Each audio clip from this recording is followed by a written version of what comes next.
World War III has already begun. That's an extreme statement, one that bears a heavy burden of proof. You should be skeptical. However, it's important to note that real skepticism is not blind disbelief, but rather the suspension of belief until sufficient evidence is provided. In this video, we're going to provide you with that evidence. Everything we talk about here will be documented in links in the description. I strongly encourage you to do your own research and to verify what we're talking about. Let's start with the definition of a world war. World War I and World War II weren't named as such because they involved every single country on the planet, but rather because these conflicts drew in the most powerful nations and were spread out over a large geographical area. Now, though the reductionist history we're taught in school marks the beginnings of the first two world wars at specific physical flashpoints such as Hitler's invasion of Poland for Europe or the attack on Pearl Harbor for the United States, the early stages of these conflicts had actually begun to develop many years prior. For example, Japan's attack on Pearl Harbor was a culmination of many months of intentional provocation by the US. This was revealed in the 8 Points Bulletin, which was declassified years later, but it's still never mentioned in textbooks. Likewise, the mutual defense treaties which were immediately activated by this attack were already in place, and the secondary results could have easily been predicted by anyone who had been paying attention. Unfortunately, at that time, the internet wasn't available. The public was caught completely off guard. World War I planted the seeds for World War II, which transitioned directly into the Cold War. In the post-World War II era, the advent of the CIA and the strategy of using politically motivated NGOs to destabilize countries changed the way war was waged, placing a much greater emphasis on covert operations and proxy wars than outright combat. Such operations blurred the definition of war, particularly in the mind of the public, and it made it much harder to define clear start points and end points. Can you name all the countries the US toppled between 1950 and 1991? Most people can't. The end of the Cold War and the power vacuum that the fall of the Soviet Union created invited 20 years of military expansionism on the part of the United States. And this laid the groundwork for the next global conflict.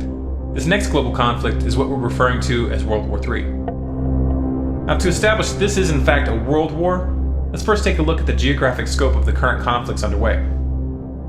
Afghanistan is still clearly occupied by US forces, and as the official military prepares to withdraw in 2014, private military forces are being brought in. Also, there are no plans to discontinue the drone program in Afghanistan anytime soon. The Iraq War is supposedly over, and there's been a drastic drawdown of US troops. However, the overt occupation is now being replaced by a covert occupation run by the CIA, which has one of its largest stations in Baghdad.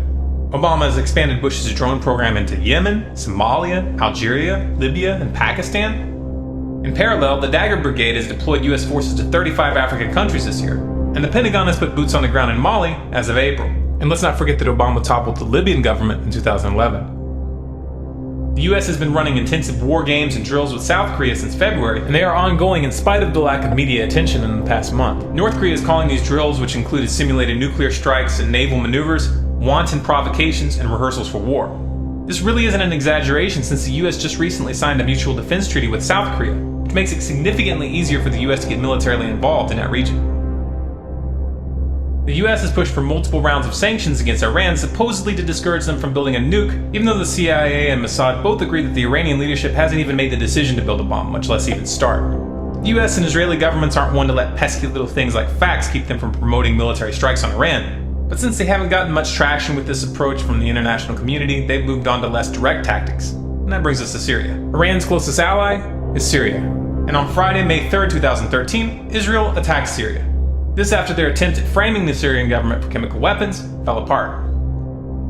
The US has been stepping up its material support for the Syrian rebels, though they still publicly claim that they aren't supplying them with weapons. This is just a public relations smokescreen. On May 26, Lebanon was attacked by NATO-backed insurgents due to Hezbollah's support for the Syrian government. Russia has taken a firm stand against US, NATO, and Israeli attempts to topple the Syrian government, and is still planning to send a shipment of S-300 anti-aircraft missiles to the country. In response, Israel's President Netanyahu reportedly warned Putin that Moscow's sale of the sophisticated missile defense system to Assad could push the Middle East into war, and argued that the S-300 had no relevance to Assad's internal battles against rebel groups. This statement, coming right on the heels of the unprovoked Israeli airstrikes on Damascus this month, leaves little doubt as to what these missiles are intended for and why Israel is angry. Of course, Netanyahu doesn't like this. He wants to be able to continue attacking Syria with impunity. Now, this past week, Russia moved a group of warships from their Pacific fleet into the Eastern Mediterranean for the first time in decades to, quote, protect Russia's interest in the region. This move counters the US naval presence, which has built up in the area over the past several years. Both of these moves are direct statements about their intentions regarding Syria and Iran. This is only a rough summary of the early stages of this conflict. Much is being left out here. But this should be enough to establish this is indeed a world war. Now as for the players, how are they divided? Who's allied with who? On one side we have China, Russia, Iran, North Korea, Syria, and a handful of nations in South America. The role of the South American nations in this conflict has been strictly economic, but as we'll discuss later, economics is central in this crisis. On the other side, we have the United States, Israel, and NATO, which includes most of Western Europe, Saudi Arabia, Qatar, and a handful of others. So clearly the most powerful nations in the world are involved.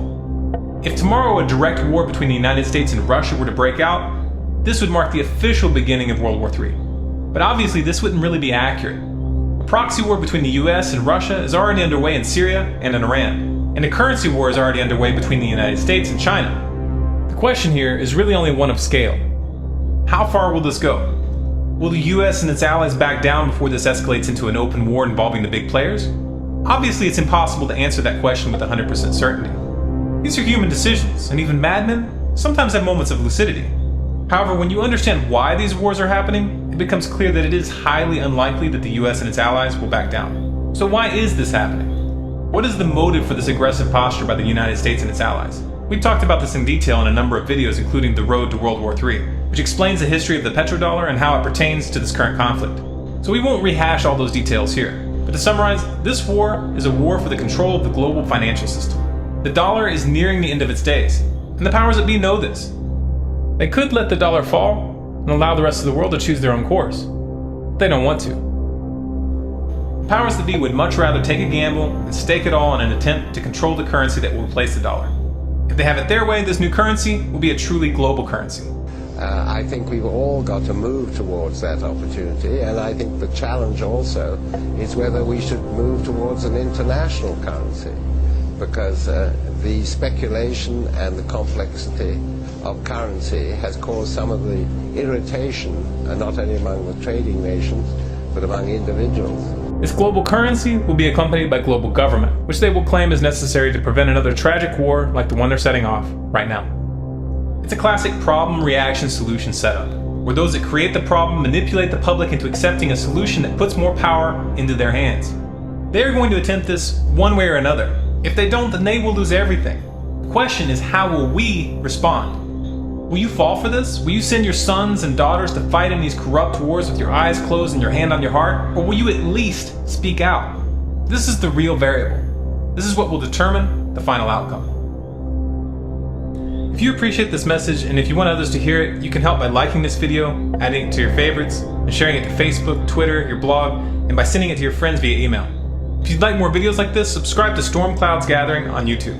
For updates and bonus content, be sure to follow us on Facebook at facebook.com/stormcloudsgathering, on Twitter at Collapse Updates, and our website is stormcloudsgathering.com.